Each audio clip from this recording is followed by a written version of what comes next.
Bom dia a todos, bom dia a todas. Sejam muito bem-vindos e bem-vindas a mais um ICL Mercado Investimentos. Hoje, segunda-feira, então dia aí de saber as perspectivas dos mercados para os principais indicadores macroeconômicos. Também dia de saber como é que está aí a expectativa para a Bolsa na semana. Mas, além disso, a gente tem outros pontos importantes para falar para vocês, porque nessa semana começa aí o Fórum Mundial e a gente já tem algumas perspectivas, até primeiras impressões aí do Fórum para trazer para vocês. Mas a gente também tem aí mudanças na Previdência, então, para quem tem aí planos de Previdência, PGBL, VGBL, a gente vai falar o que muda, o que não muda para vocês. Mas antes de tudo isso, André, como você está nessa manhã? Bom dia, Débora. Bom dia a todos os nossos telespectadores. Segunda-feira, dia de saber se o mercado passou um fim de semana legal ou não. Mercado bem quietinho, acho que não teve muito agito, né? Aliás, não teve muita coisa também para o mercado se pautar para mudar suas perspectivas. Hoje começa também o Fórum Mundial lá em Davos, a Marina Silva está lá, a gente vai falar algumas repercussões sobre isso, porque alguns relatórios importantes já saíram, vão sair, e algumas prévias também já foram dadas, a gente vai tratar sobre isso. Vamos falar também da Previdência, né, que teve algumas mudanças importantes, a Débora vai estar aqui para explicar tudo para vocês. Mas vamos começar com a agenda do dia, né? O que esperar hoje do dia, Débora? Qual que é? A agenda curta, né? Mas o que a gente tem para esperar? Uma agenda bem vazia, mas apesar disso, com algumas divulgações importantes, começando lá pela Alemanha, que divulgou o PIB de 2023 e decepcionou bastante aí. Teve queda de 0,1%, né, no PIB, tinha crescido em 2022 e agora encolhe a economia alemã. Então, já trazendo aí um dia bem ruim para a abertura lá nos mercados europeus, né? Esse dado acabou mexendo muito com os mercados. Então, a gente começa já o dia às 6 horas da manhã com essa notícia de encolhimento da economia alemã. Em seguida, a gente tem a balança comercial e a produção industrial de novembro sendo divulgada da zona do euro, aí sim uma divulgação geral. Também aí números que trouxeram aí não impulsionaram muito ali as bolsas europeias, até porque quem ganhou bastante destaque foi justamente o PIB da Alemanha. Agora, aqui no Brasil, 8h25, a gente teve a divulgação do relatório Focus, que a gente vai falar aqui para vocês. Então, como é que o mercado está vendo aí 2024 e 2025, quais as projeções. Então, a gente vai trazer para vocês. E às 3 horas, a gente tem a balança comercial aí, semanal sendo divulgada aí durante a tarde. A gente também hoje, apesar de ter poucos indicadores, a gente tem eventos acontecendo. Então, ao longo do dia lá na Bélgica, vai ter reunião do Eurogrupo, então vai ter algumas discussões aí em relação mais aí à Europa, mas a gente também tem em Davos, ou Davos, né? Tem para todos os gostos o Fórum Econômico Mundial reunindo líderes políticos aí, e a gente tem a representação da Marina Silva aqui do Brasil liderando essa comitiva. Tem outros participantes também, mas é ela que está liderando. E hoje é feriado nos Estados Unidos, então hoje deve ser um dia de bastante de liquidez mais enxuta, mercados mais brandos, a gente não vai ter referência de dólar. Então hoje é um dia mais vazio também pensando em negociações, porque hoje é feriado de Martin Luther King lá e os mercados não abrem. Então hoje é um dia realmente mais brando e com poucos indicadores sendo divulgados aí numa forma geral aqui e no mundo. A economia hoje bem preguiçosa mesmo, nem agenda quase a gente tem, né? Mas vamos ver, deve ter alguma coisinha para a gente falar. Vamos falar da Ásia agora um pouco, né? A gente primeiro começa com aquela nossa notícia do dia, né? Falando o que você deve esperar, que a gente já sabe que o mercado nos Estados Unidos vai estar fechado, então são poucos mercados que vão ter alguma certa relevância agora para a gente tratar, né? Mas, Débora, então, fale aí um pouco do nosso mundão, o que está acontecendo? A gente tem hoje, né, lá na Ásia, também uma movimentação mais branda, assim, nada muito fora do normal, mas o que acabou pesando por lá foi justamente a divulgação das taxas de juros de curto e médio prazo na China. Elas foram mantidas, então, contrariando o que o mercado esperava, aí, que era até uma redução dessas taxas. A China manteve as taxas de juros, tanto de curto quanto de médio prazo. Isso acabou trazendo ali um sentimento misto na Ásia, então, algumas bolsas foram para o terreno positivo, o caso do Xangai Composto, que está aqui na tela para vocês. O Xangai Composto subiu 0,15% hoje, até uma alta tímida, até porque a gente esperava, né? O mercado, na verdade, esperava de uma forma geral que tivesse aí uma redução nas taxas. Então, teve quase uma decepção do mercado em relação a isso, mas não o suficiente para levar o Xangai Composto para o terreno negativo. Quem ficou mais aprofundada no terreno negativo mesmo foi o Hang Seng, sofreu aí um pouco mais com volatilidade específica. E o Nikkei, que não está aqui na tela para vocês, mas daqui a pouco vai aparecer, renovou as máximas, continuou em alta, então teve até uma alta bastante descolada do restante da Ásia, porque tanto as quedas quanto as altas foram mais modestas, ficaram ali não muito intensas, né, perto do 0 a 0, mas o Nikkei 225 continuou dando sequência àqueles ganhos que a gente já vem falando, bateu o novo recorde. Então o Nikkei 225 lá no Japão, liderando os ganhos na Ásia, mas eu trouxe aí o Xangai Composto justamente para entender, né, o quanto o mercado se decepcionou ou não com essas taxas de juros lá da China. Então, sim, teve ali uma quebra de expectativa, mas nada suficiente para levar a China para o terreno negativo hoje. Ótimo. Vamos então agora para o Brasilzão, né, que a gente tem as notícias aí do mercado. Vamos começar com o Boletim Focus, que foi divulgado, como toda manhã de segunda-feira o Boletim Focus é divulgado, pega-se os dados de sexta-feira, e você teve pouquíssimas mudanças no Boletim Focus, né? Não teve divulgação de grandes dados, né? Os dois grandes dados que saíram foram em relação à produção industrial e também em relação à inflação. Então, a grande mudança realmente foi na questão inflacionária. Vamos mostrar aqui para vocês agora aí na nossa tabelinha aqui que a gente montou, quais foram as grandes mudanças em relação ao relatório Focus. Você estava com uma projeção de 3,87% para a inflação no final de 2024, agora a projeção é de 3,87%. Estava em 3,9%, perdão, gente. Agora é de 3,87%. Para o próximo ano, nenhuma mudança ainda é esperada. Ainda está em 3,5% a inflação esperada para 2025. O PIB, né, ou seja, o crescimento econômico, continuou mesmo, né? Então, a gente teve uma leve alta do crescimento econômico na última semana, talvez influenciado pelo bom resultado da indústria, né? Então, você teve um aumento de 0,52 para 0,59 na última semana, mas entre essas duas semanas não teve nada que fizesse o mercado mudar a sua projeção, sua perspectiva em relação ao PIB, então ele se manteve em 1,59. Para o próximo ano, também a gente está bem longe, né? Se a gente está longe de chegar nas previsões de 2024, imagina para 2025, tem muita água para rolar, né? Então, é só para mais título de conhecimento mesmo, aí, por enquanto, esses dados de 2025. A gente tem, então, aí uma previsão de 2%. A gente teve uma queda da taxa de câmbio nas últimas semanas, né? O câmbio está mais ou menos em 2,87, 4,87, 4,86, então uma taxa de câmbio um pouco mais reduzida do que a gente fechou o ano de 2023. Então você também teve um certo ajuste que o mercado financeiro fez, então ele agora acredita que o câmbio feche em 4,95, não é porcentagem, é em reais, tá, gente? Perdão aí. Em 2025 a gente tem então que ainda é esperado um câmbio de R$ 5,00 aí no final do ano. E a Selic não teve nenhuma mudança, então ainda o mercado espera aquele mesmo ritmo de queda de meio ponto percentual por cada reunião do Copom, né? A gente deve ter reunião do Copom no começo de fevereiro para fazer uma nova mudança na taxa Selic, deve chegar em 11,25% agora a taxa Selic, então ainda tem um belo caminho até chegar nos 9%, né?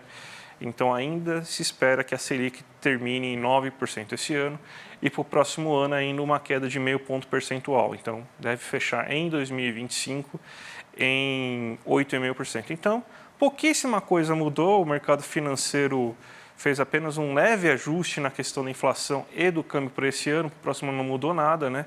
Ainda estamos no começo do ano, dados de 2024 não saíram ainda, os dados que saem são ainda relativos a 2023, então vai demorar um pouco para você ter um certo ajuste de previsão em relação a tudo isso, Débora. E a gente tem também, né, as previsões do mercado para a Bolsa nessa semana, né? Toda sexta-feira também a gente tem a divulgação do termômetro da Bolsa. É feita uma pesquisa com agentes do mercado para ver o que eles estão esperando da Bolsa na semana seguinte. E normalmente a gente também fala aqui para vocês se a gente teve um acerto ou não da maioria do mercado na semana passada.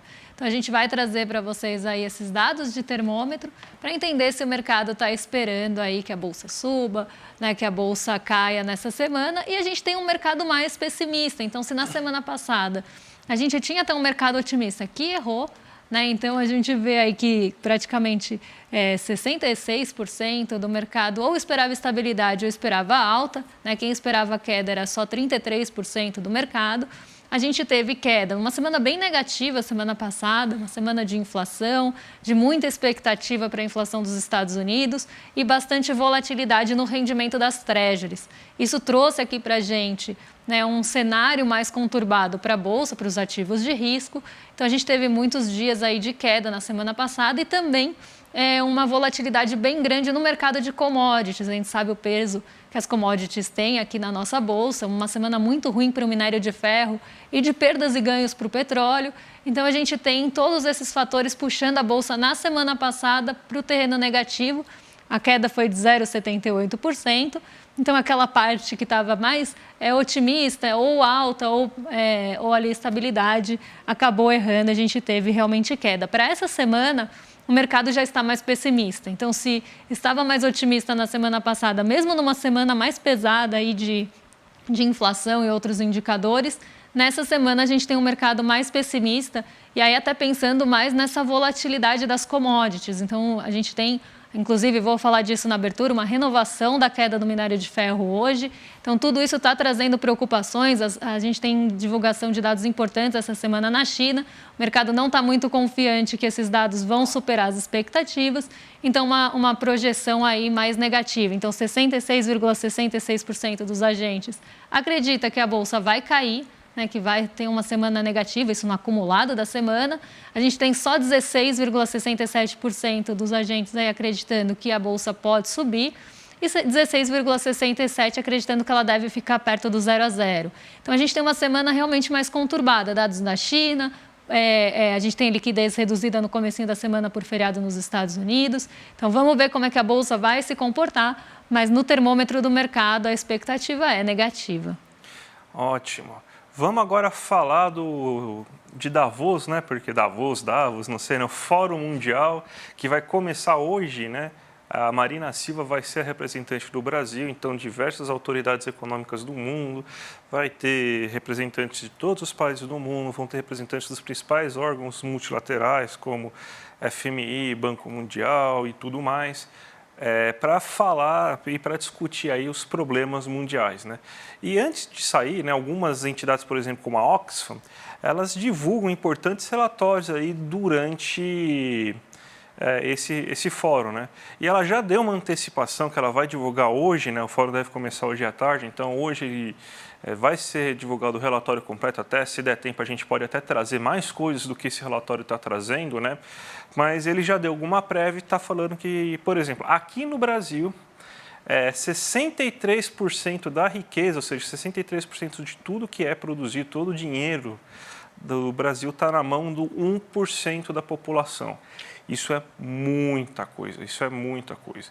Se a gente for pegar os 50% mais pobres da economia brasileira, 50% das pessoas mais pobres do Brasil, a gente tem aí que eles só têm 2% de toda a renda, de todo o dinheiro, de toda a riqueza que o Brasil possui. Isso aí mostra a disparidade de renda absurda que a gente tem no país. Esses dados pioraram principalmente durante e depois da pandemia. Então, a gente vai até ver como que estava a situação antes, que o Oxfam levantou, mas a gente teve uma piora disso. E não está sendo apenas um efeito isolado aqui no Brasil, a gente está tendo isso um efeito no mundo como um todo, né? Se a gente for pegar as 5 pessoas mais bilionárias, isso aí também já está na prévia do que o relatório está mostrando. As 5 pessoas mais bilionárias, a gente sabe, Elon Musk, Jeff Bezos, o dono daquelas grandes marcas de luxo como Louis Vuitton, Duty Free, os perfumes caros e tudo mais, eles saltaram de uma fortuna de 450 bilhões, mais ou menos, os 5 juntos, para agora 870 bilhões. Ou seja, eles dobraram, quase dobraram as suas fortunas desde o final da pandemia. Então, a gente tem cada vez mais uma concentração de renda absurda, os ricos ficando cada vez mais ricos, os pobres ficando cada vez mais pobres, e isso precisa mudar urgentemente. Esse é um dos sinais que o relatório coloca, Débora. E o futuro todo mundo já conhece, o de cima sobe, o de baixo desce, já diriam as meninas, mas a gente tem aí, né, outras coisas que estão no radar aí de Davos, né, o Davos, A gente tem outras coisas aí que estão nesse radar, que são mudanças climáticas. A inteligência artificial é algo que deve ser bastante discutido. E aí foi feito um relatório aí dos principais riscos, né, que a gente vai ter aí, que estão sendo discutidos nesse fórum, né, André, nessa semana? Sim, isso daí já é um relatório que foi colocado aí no último dia 10, mostrando aí quais são os principais riscos, né, principalmente para 2024, mas não só para 2024, para o futuro como um todo, né, porque eles estão mapeando o que poderia atrapalhar a economia, né, nos próximos anos, o que poderia atrapalhar a sociedade, na verdade, inteira nos próximos anos, né? E se a gente lembrar que os órgãos multilaterais, por exemplo, o Banco Mundial e o FMI, já estão pensando numa economia muito mais fraca esse ano, principalmente entre os países centrais, né, zona do euro e Estados Unidos. Então a gente tem aí riscos aí muito grandes aí de recessão esse ano. Então eles listaram aí quais são os principais riscos para a economia do mundo. O primeiro deles é desinformação e informação falsa. Se a gente for pegar, por exemplo, vídeos que estão saindo com inteligência artificial, né, a gente pode até perceber que esse vídeo é falso ou não, né? Mas para muita gente que não está familiarizado com a ferramenta, familiarizado com esse vídeo, eles podem ser facilmente enganados. A gente viralizou inclusive um vídeo de um apresentador famoso na Globo. Obviamente o vídeo era falso, mas conseguiram fazer o vídeo com a imagem e com a voz dele, falando uma reportagem aí sobre um desses jogos online aí, que na verdade é um caça-níqueis que acaba roubando o dinheiro de todo mundo, né? Então você vê aí como que a inteligência artificial está ajudando na propagação de desinformação e informações falsas, e esse é considerado o principal risco econômico para o curto prazo e para o curto e para o médio prazo e que precisa ser atacado diretamente. Eventos climáticos extremos. A gente está vendo essa onda de calor aqui no Brasil que aconteceu, uma onda de calor fora do comum, né? Agora já está um pouco mais normal, realmente. Em janeiro faz esse calor todo, né? Então a gente não está mais com aquelas temperaturas batendo recorde dia após dia, né? Isso aconteceu mais durante o mês de novembro e começo de dezembro. Agora já está um calor mais normal para essa época do ano. Mas a gente tem aí eventos climáticos que estão afetando e afetam a produção de alimentos. Isso aí pode causar diversos problemas no mundo, pode causar problemas de produtividade, então também é isso. Polarização social, né? A gente cada vez mais, né, vê conflitos aí, as pessoas se dividindo, a ascensão da extrema direita no mundo. Isso aí faz com que você tenha cada vez mais as pessoas se polarizando socialmente, então esse é um outro risco bem colocado aí no relatório. A cibersegurança, então a gente está tendo vários golpes, né? Aqui no Brasil o Banco Central é tão eficiente porque tanto golpe que aparece na praça que o nosso Banco Central acaba ajudando bastante, né, na segurança disso. Conflito armado entre países, isso daí está escalando muito rapidamente, né? A gente antes quase não teve conflitos antes de 2021, né? Daí começa o conflito entre Rússia e Ucrânia, agora você já tem o conflito na faixa de Gaza, que pode se espalhar pelo resto do Oriente Médio, você tem aumento de tensões entre outros países também, então isso pode ser um grande problema social e econômico para o mundo a partir de 2024, já está sendo um grande problema, mas pode piorar ainda mais. Falta de oportunidades econômicas, inflação, muito devido aos problemas climáticos e conflitos, então também é algo que está no radar. Recessão econômica, que deve ser a realidade de muitos países aí no mundo nesse momento. E a poluição que também é um efeito, é o causador dos grandes problemas climáticos. Então esses são os 10 principais itens levantados aí nesse relatório do Fórum Mundial aí, sobre que a gente deve tomar cuidado e deve ficar atentos, né? Nada de novo, né, na verdade, né, mas eles levantaram esses itens aí como os principais problemas, percalços econômicos que o mundo deve viver, Débora. E a gente tem aí, né, inclusive, nessa centralidade dessa discussão. Agora, na semana passada, a gente teve uma divulgação, uma sanção importante, né, do presidente Lula, que muda aí um pouco a relação dos investidores com a Previdência.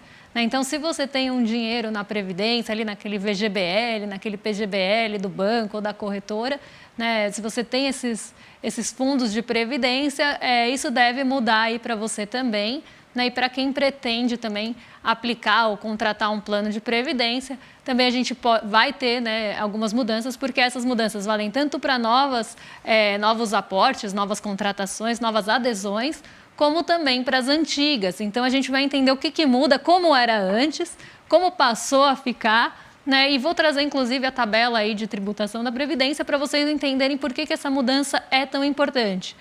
Então, antigamente, né? Então até antes da semana passada, quando você aderia ou contratava um plano de previdência, você tinha que escolher ali no momento da contratação qual tabela você ia querer na tributação da sua previdência. Se você ia escolher a tabela progressiva, né, que também aí é a tabela que vai também ser chamada de compensável popularmente, então progressiva compensável, ou se você ia escolher a tabela regressiva definitiva.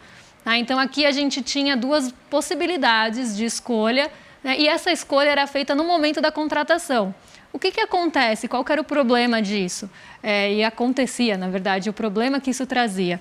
A Previdência, normalmente, ela é feita para um objetivo de longo prazo, um horizonte muito longo de aplicação. Não só ali a sua aposentadoria, mas algum objetivo de muito longo prazo que você não quer mexer nesse dinheiro e você quer ter alguma flexibilidade ali de mudança de estratégia, sem necessidade de resgate no meio do caminho. Mas você tinha que escolher a tributação no momento da aplicação. E aí, nos anos que iam suceder, o seu momento de vida ali, os seus objetivos podiam mudar, né? Inclusive ali a sua renda, ter alguma mudança importante e você estava travado naquela tabela. Então, você ia ter que seguir aquela tributação já escolhida. O que acontece aqui? A gente tinha algumas brechas, então você poderia mudar. Se você tivesse escolhido a progressiva compensável, quando você fazia ali uma portabilidade, você tinha um período que você conseguia ir para a definitiva, que é a regressiva, mas você não conseguia voltar. Então, assim, tinha alguns entraves. Isso era, inclusive, uma brecha, porque a decisão era feita no momento ali do aporte. Só que as coisas mudam ao longo do tempo, né? Às vezes a pessoa escolhia a progressiva pensando que ia ter uma renda lá no futuro e depois ela via que aquilo ia ser incabível, ou ela escolhia ali no momento e não entendia muito bem como funcionava. Então, a gente teve uma mudança. Agora, os investidores de previdência, eles têm 2 momentos aí que eles podem escolher, então não necessariamente no momento da aplicação, não vai ser nesse momento que vai ser escolhida a tabela, mas sim quando acontecer o primeiro resgate, né? Então, você vai escolher na hora que você for resgatar o plano de previdência, qual tabela que você quer a tributação. Então, quando fizer o primeiro resgate, você tem essa escolha. E a gente tem também, né, ali a escolha também no momento que você for sair da Previdência, transformar em renda ou realmente começar a resgatar para o uso.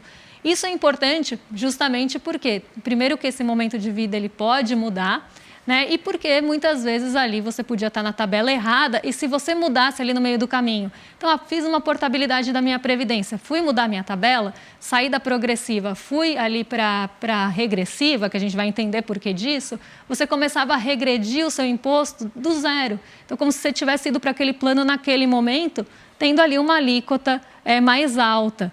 E aí a gente tem essa mudança, né, justamente porque vai contar, se você, né, não optou lá no começo e vai querer mudar, porque isso vai se estender aos planos antigos também, e vai contar o tempo que você já aderiu, então não vai ser prejudicial para o investidor. Então vamos entender quais são essas tabelas, porque isso é importante para a gente entender por que essa mudança é benéfica. Então a tabela progressiva, ela funciona muito parecida, é uma tabela que segue ali a tributação que a gente tem no imposto de renda, né? Então a gente tem uma faixa de isenção, que era R$ 1.903, e aí aqui a gente tinha uma alíquota que ia sendo maior conforme a faixa de renda, como acontece no imposto de renda. Então, o que acontecia? A sua previdência é resgatada, isso não mudou, tá? O que vai mudar é justamente essa possibilidade de escolha.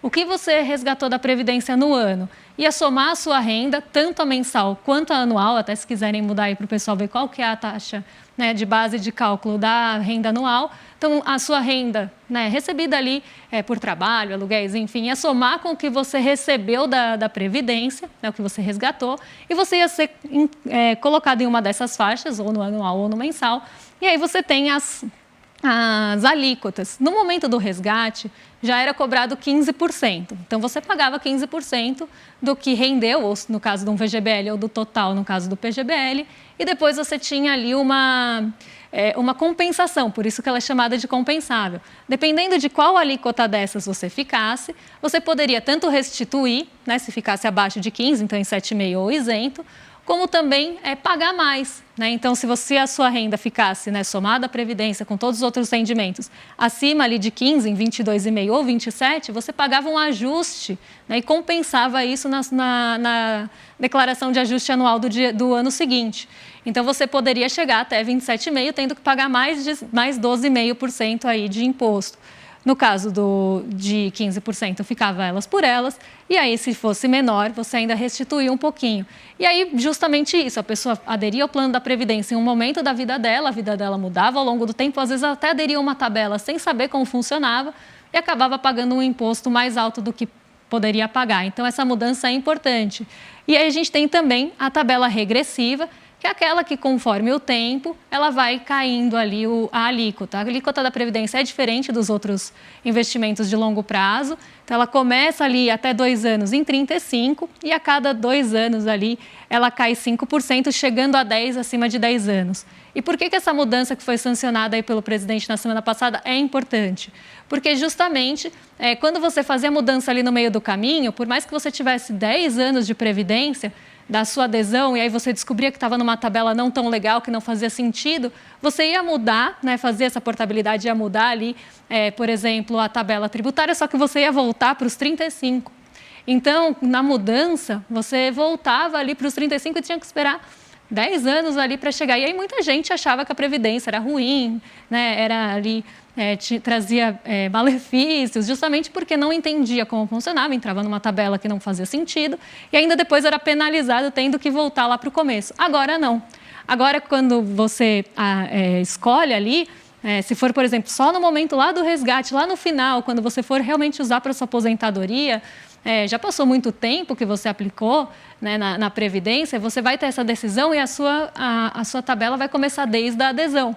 Então, não vai começar lá em 35, caso você escolha mudar agora também de um plano antigo, não vai começar lá do começo, vai contar a data da adesão para poder contar com o benefício ali de chegar a 10% de imposto, que não acontecia antes. E você vai poder ter essa escolha no momento do resgate, até para fazer a escolha que faz mais sentido. Será que faz mais sentido com a minha renda? Eu colocar ali na tabela compensável, porque eu vou ter uma restituição, eu não vou pagar mais nada de imposto?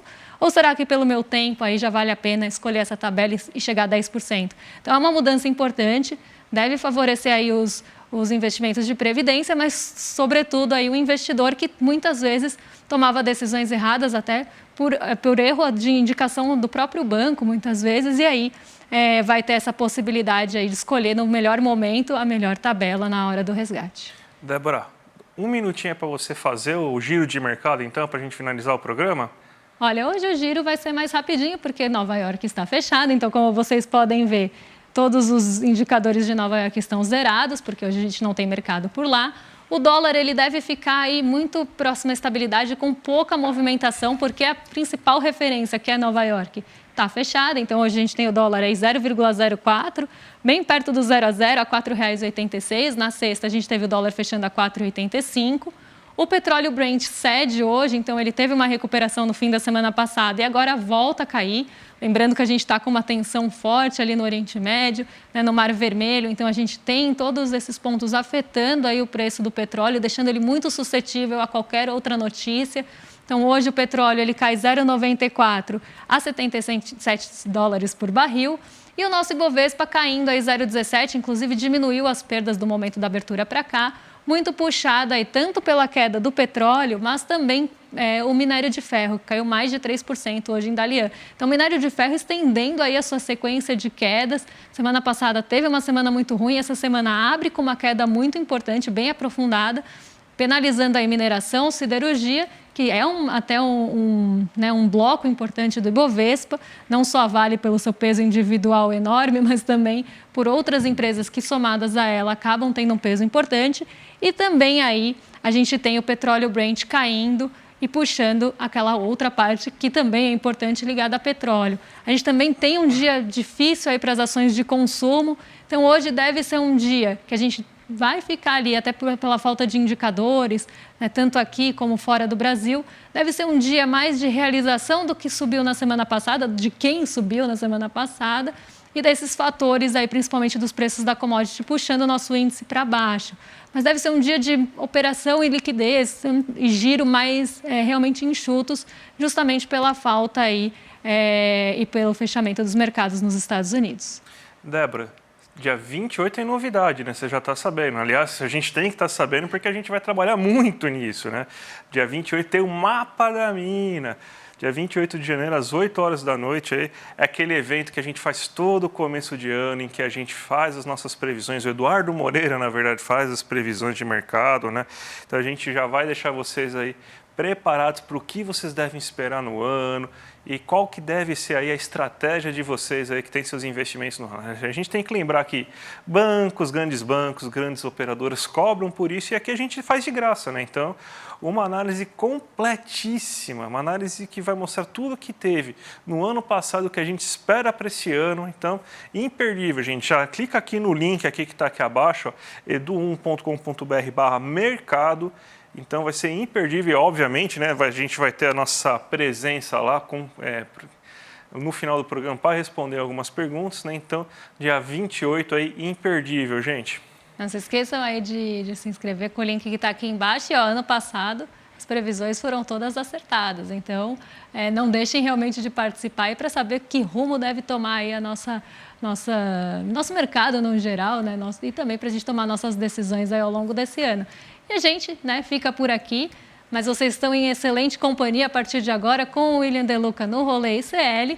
E amanhã a gente está de volta a partir das 11 horas para trazer os principais indicadores, o que está acontecendo na economia e no mundo, para onde estão indo os mercados. Então amanhã a gente está de volta a partir das 11. Até lá. Até amanhã, gente. Tchau, tchau. E aí, galera, tem super novidade na área. Tá vendo aqui atrás? O site do ICL Notícias está on! É isso aí, o maior jornal da internet no Brasil agora tem a sua versão portal também, com a mesma luta e a mesma independência, levando até vocês todos os dias as melhores notícias. Acesse de onde você estiver, www.iclnoticias.com.br.